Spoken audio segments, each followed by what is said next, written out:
I have titled this little talk, The Trump Card. This is a review of Walter Veith's latest sermon titled The Trump Card. It's about Donald Trump and how he thinks that Donald Trump is lining things up to bring in the National Sunday Law.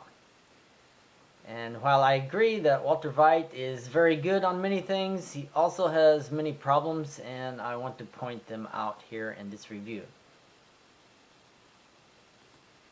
In Revelation, we read that the second beast will form an image to the first beast. Now, the first beast was identified by the Protestant world as the papal system, and the second beast was looked at in the Protestant context, and Wesley, in his time, expected that it would soon appear. And the only one that fulfills all the criteria of the second beast is the United States of America. Now this is standard Seventh-day Adventist teaching, and I believe it also. Revelation 13, the first beast is the Catholic Church, and possibly it's not just the Catholic Church, but the whole conglomeration of churches at the end time. And the second beast is the United States of America. It will give the power to the first beast and enforce its laws. And of course, the main law that the Catholic Church is trying to spread around the world is Sunday worship. And of course, that goes directly against God's commands, but that is the symbol of that church's authority, and they agree that it is. And most Protestants either go along with it or have never considered that Sunday is the mark of Catholics' power. And while it's not yet the mark of the beast, when it becomes a law that you must worship on Sunday and you must give up worship on Sabbath, the seventh day of the week, then it will become the mark of the beast. JFK said the following. Now this is a troublesome item for me here with Walter Veith. He keeps bringing up JFK as if he was some kind of very good man who was totally strong in keeping separation of church and state. And this is what Donald Trump is trying to tear down. And it just boggles my mind, because that's not the way it was at all. So Kennedy still stood for the absolute separation of church and state. No. Of course, he does bring up some quotes that say that. But here's what really happened with Kennedy. Up until the time of JFK, the American public at large was anti-Catholic. They were wary of Catholicism. And that goes back to the Puritan heritage of America. I mean, many of the original pilgrims, they left Europe because of Catholic persecution. And they didn't want that to happen in America. So they were rightly wary of Catholic influence in America. And John F. Kennedy, with his lofty wording and his high ideals, basically drove the nail in the coffin of that type of thinking. I read just the other day that someone was talking about this election in 2016. They said, can you even imagine that someone's Catholicism was even an issue in a presidential election just, 56 years ago? Well, yeah, I remember when my mother, when I was little, my mother said something like, oh, now America has a Catholic president. We're going to have the National Sunday Law soon. It's all going to be over. We're in the end times now because now America is going to make the image to the beast. Well, it didn't happen. And what I can see now, with 56 years of experience, I might have said the same thing 56 years ago, but what happened is that the prejudice got removed then. So now people, when they think of Catholic, oh, that's fine, that's good, you're a Christian. There's almost no Protestants have a problem with that anymore. And the groundwork is being slowly laid for the end time events to happen. Here's some things that Kennedy said that Walter Veith maybe has never read or is leaving out, but I think that are important to show what JFK's thinking was. Here he was talking to young Catholics at Notre Dame University at the commencement speech in 1950. He said, the philosophy that you have been taught here at Notre Dame is needed in the solution of the problems we face, for it is upon that philosophy the American tradition is based. Now what is he saying? He's saying, of course, he's outright saying that Catholic philosophy is what the American tradition is based on. Really? Is this the type of person we want to extol before the people as the great champion of religious liberty? Walter Veith, I think you need to think things through a little better. And also here it says when JFK was president, he made this particular comment. I believe in an America where religious intolerance will someday end, where all men and all churches are treated as equal. And then he goes on a bit and he says, as both the lay and pastoral level will refrain from those attitudes of disdain and division which have so often marred their works in the past, and promote instead the American ideal of brotherhood. Well, he's saying the same thing that the Pope is saying now, that Walter Veith correctly denounces, and that is that what JFK is saying is that we should all just get along together. We should all just be as one. Well, that's what is prophesied that will happen at the end time. There will be a great religious group. It's going to be called Babylon, or that's what God refers to it as Babylon, because it's confusion. And they are going to promote their ideal of brotherhood, and anyone who doesn't go along with their ideal, anyone who wants to keep God's commands and the Seventh-day Sabbath, they're not going to be looked on very favorably. And in fact, eventually they will be not allowed to buy or sell because they won't receive the mark, and eventually there will be a death decree to put them to death. This is all from the Bible.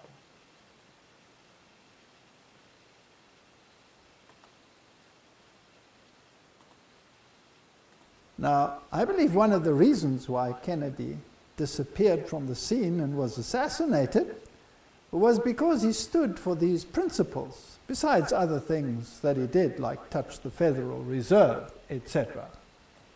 So here Walter Veith's just going off in crazy conspiracy theories. He's got some idea about the JFK's assassination. You know, it must have been involved with this, that JFK was such a good man and doing such great things that he was assassinated for that. And also because of the Federal Reserve, something going on with the Federal Reserve. I've studied out conspiracy theories. I've studied out very well. I used to believe in them about 30 years ago, and I realized there's a little bit of truth and a lot of it, and there's a lot of crazy conjecture, and it's basically from Satan to get your mind into forbidden knowledge. And what does that do in the end? It raises your pride so that you know more than the sheeple who are just following along whatever they're told. No, don't buy it.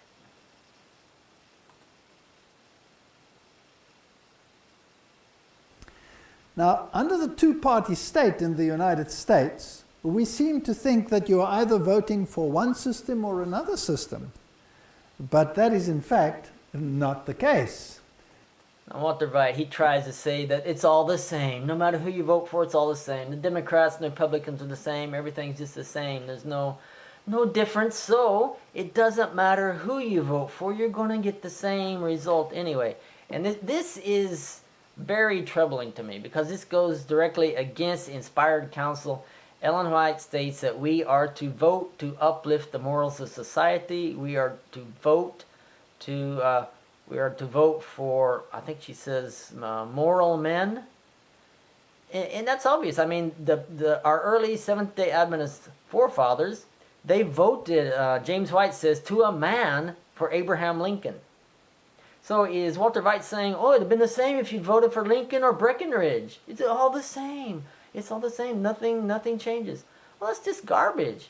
And what this conspiracy nonsense, it leads you into this, is that, oh, I'm emasculated. It's these powers that be up above. They're controlling the scenes. And we'll see here where Walter Veith says several times, these puppet masters.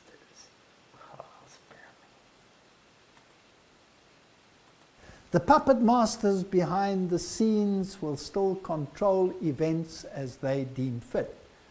Now, some of the puppets might not even know what is happening because the puppet master is in control. Well, it is a liberal agenda. Talking about Obama's We have seen legacy. so many changes in society and so many laws being brought in where, well, a Christian morality seems to be decimated, nothing left of it, so that those that have a Christian ethic would want to scream out and say, we have to change this world. It can no longer carry on like this. And this is exactly what you do. You swing the pendulum to absolute liberalism in every sphere, and then you let it go and let it swing to the other side so that you can get exactly what you want and what prophecy predicts. Well, this is very true.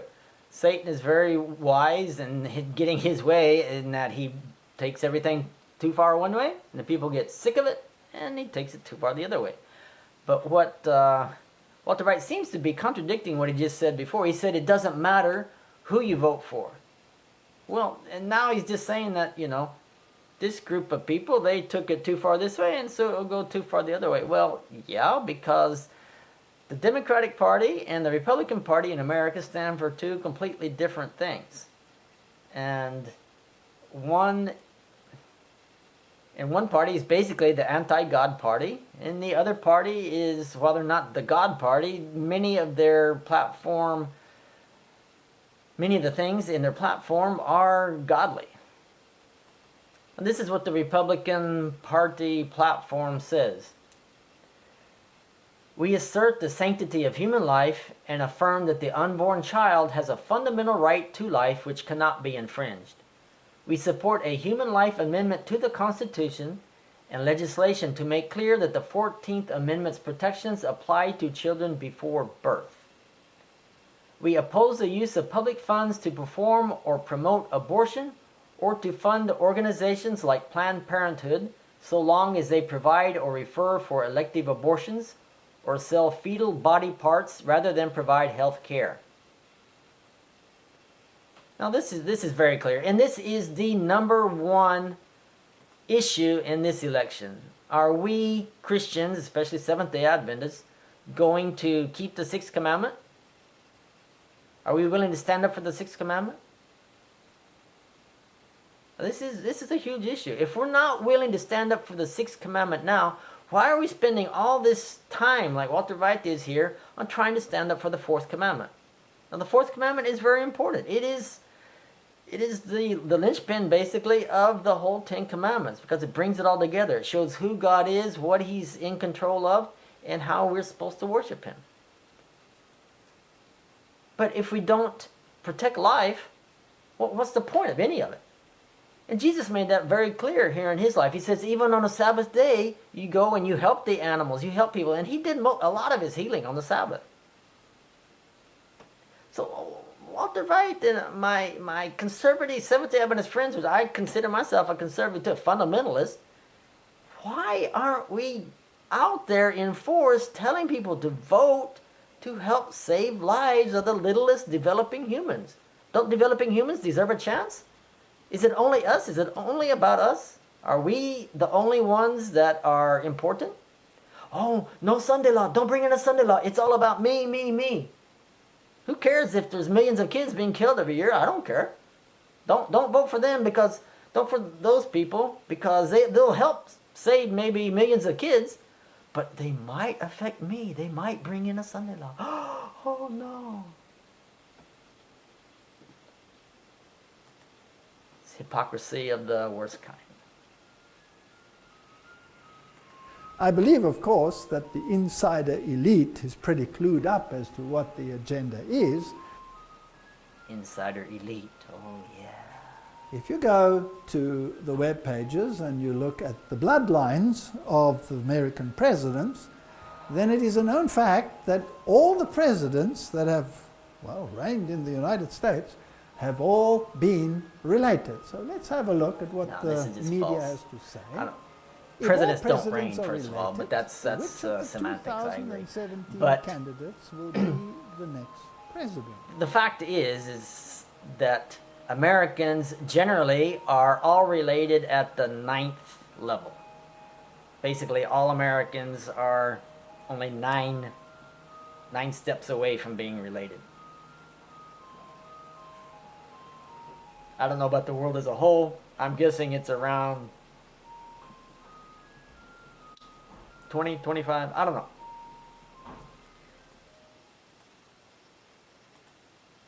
And it's fascinating that the Bible doesn't speak about the presidents of the world, it speaks about the kings of the world. Well, of course. And it really, over the course of history, hasn't mattered which of the candidates has won, because the candidates have always both been in the same bloodlines. That's just ridiculous. It's ridiculous.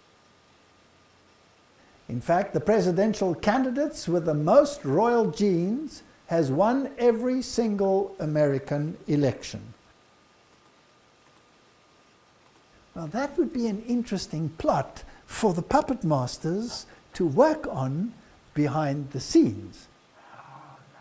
The Simpsons predicted a Donald Trump presidency, and it didn't end well. Time travel episode from 2000 featured broke nation relied on aid from China.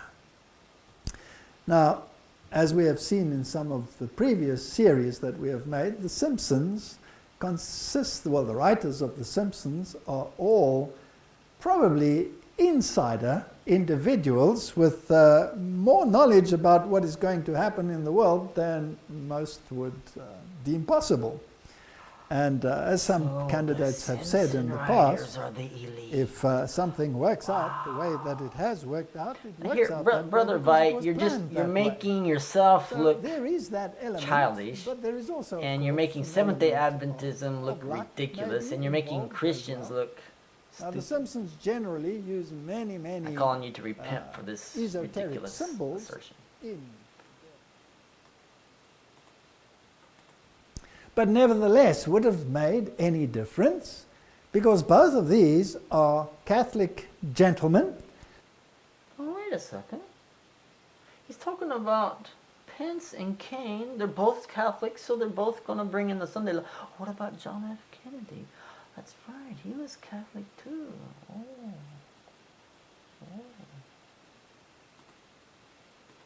And it's fascinating how it works. So it really wouldn't have mattered which one of these two would have become the vice president. And it really wouldn't have mattered which one of these two would have become president. It doesn't matter. It's all the same. So we just have to lay back and just don't do anything. We don't vote to try to help society.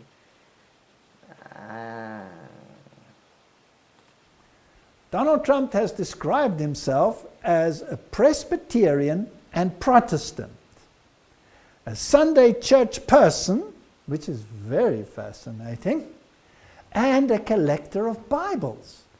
Now, the presumptive Republican presidential nominee reportedly can add born-again Christian to that list too. Presidents, in fact, I think probably all presidents up to this time in American history have been Sunday church people. So why is it a problem now? Sunday keeping. Anyway, it's all the same. It makes no difference who gets in. So what's the point of the video? Then he has a long video by Mike Pence, and it's very good. Mike Pence is straight up with what he says.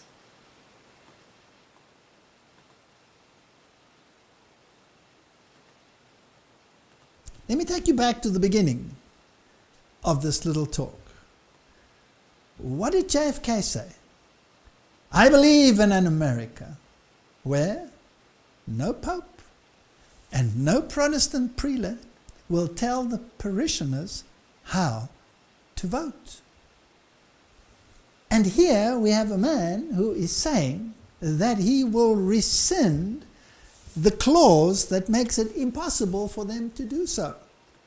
Isn't this church? No, the Johnson Amendment doesn't say anything that's impossible for them to do so. The Johnson Amendment only says that in the churches you cannot use the pulpit to spread your political ideas Now, if you the want to keep values your of Christianity 501c3 were status. upheld, that would be a marvelous And this thing. is But regularly what if ignored by there quite a were few churches certain laws in America. in that And package I'm not saying that it's were a bad actually amendment laws or of the first beast, that it should be repealed. I that the think Protestant it's world wise had actually. Well, identified first of all, as I don't think the Antichrist, churches should be trying to and get that tax these exempt laws, status when in the first place. enacted, I think would that's negate where the the law churches of God. basically The Bible they says agreed to put themselves under the government have for special done privileges. away with your law. And so if the government takes away those And it is privileges, time for you to act. that's the government's rights and authority. So this whole thing about the Johnson Amendment is not really germane to the discussion. Were upheld, that would be a marvelous thing. But what if there were certain laws in that package that were actually laws of the first beast, that the Protestant world had identified as Antichrist, and that these laws, when enacted, would negate the law of God? And the Bible says they have done away with your laws, and it is time for you to act. And this will happen. There will be a national Sunday law in America. And it will not just stop in America, it will be spread worldwide. And if you refuse to go along with it, you will not be able to buy or sell. It hasn't happened yet, but when it happens, if you decide to go against God's seventh-day Sabbath, which starts at sundown Friday, goes to sundown Saturday, you will receive the mark of the beast. He said, I have tremendous respect and admiration for this group, and I look forward to continuing to talk about the issues important to evangelicals and all Americans, and the common sense solutions I will implement when I am president. Well, here is a quote from Trump showing where Trump respects and admires the evangelical Christians. And of course, Trump, he's trying to get into power. And he will basically say anything, it seems like, to get into power. I'm not saying Trump is a saintly man or that he is a good man. He may very well bring in the National Sunday Law. He may do lots of bad things. But he is not going to take the country in the same downward moral path that it has been going, at least not as fast. I mean, why shouldn't you be happy when someone says that they're going to respect someone with Christian principles? Now, whether those principles are all according to the Bible or not, that's a different thing.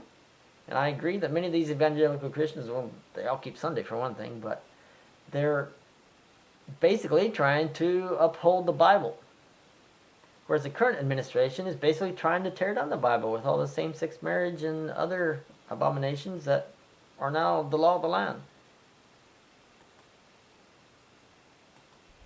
In fact, that is exactly what Donald Trump vowed to do. Donald Trump vowed to close the gap he quotes between from Time church magazine and state. trying to show how Donald Trump vowed to close the gap between And church and states state. that the Well, this GOP seems to presidential prove beyond the nominee shadow of a has doubt what tripled Walter White is trying to with say. one But base Time of magazine political is support super that has liberal. steadfastly And they're going remained to with paint him. White anyone evangelical who voters, upholds by promising biblical to principles dismantle as the a laws that fanatic, separate church as and a bad state person, in someone to America. be wary of. That's fascinating. And to what just he quote said them on without the issue. any thinking is And if not you look wise. what happened, these dates so fascinating. Now, this Lord's Day Alliance is quite fascinating. It's a group of churches that were formed in 1888 with the intention of bringing in a Sunday law. And we have inspired words from Ellen White that this group, I think it was called the National Reform Movement in her day, they will bring in the National Sunday Law. It's going to happen, and this particular group is going to be one of the forces behind that. There's something to be aware of. And here we have candidates, I believe, that are in a position and have the power base to do it. Because for the first time, Republicans control both houses.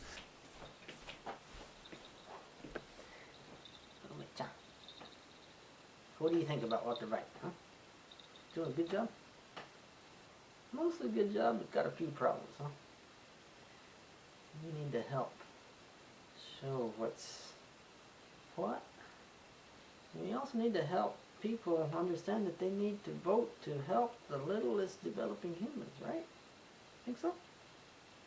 Want to meow to that? Meow? Yeah. Yeah. Yeah.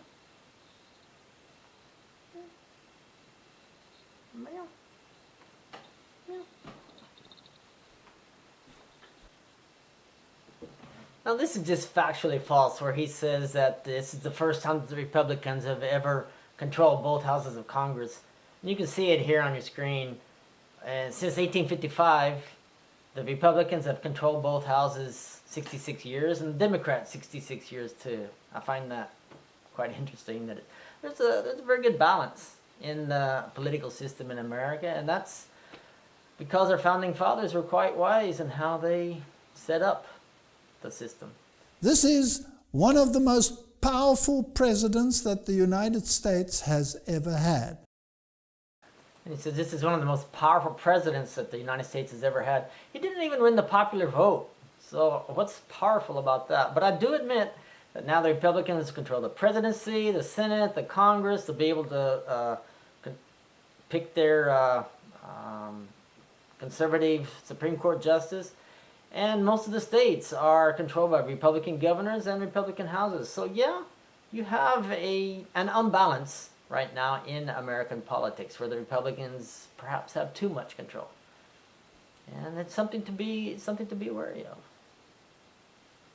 And if ever there was an opportunity to bring about the prophetic scenario, it is now. I'm not saying it will happen. I'm saying it is possible for it to happen.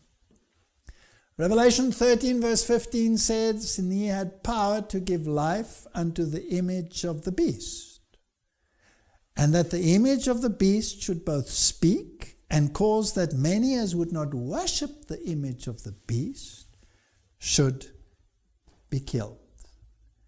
So Walter Veith, while I admire you for putting your ideas out there and for warning us of what is going to come with the National Sunday Law, that's very important and pertinent, but to go on with these conspiracy theories and to say that it doesn't matter who you vote for, these are all things that are against God's words. And especially we should be voting, just like Ellen White has told us to help uplift the morals of society. I mean, if she could vote to bring in temperance-minded people to get rid of alcoholism in her day, surely we can vote today to help save the lives of developing humans.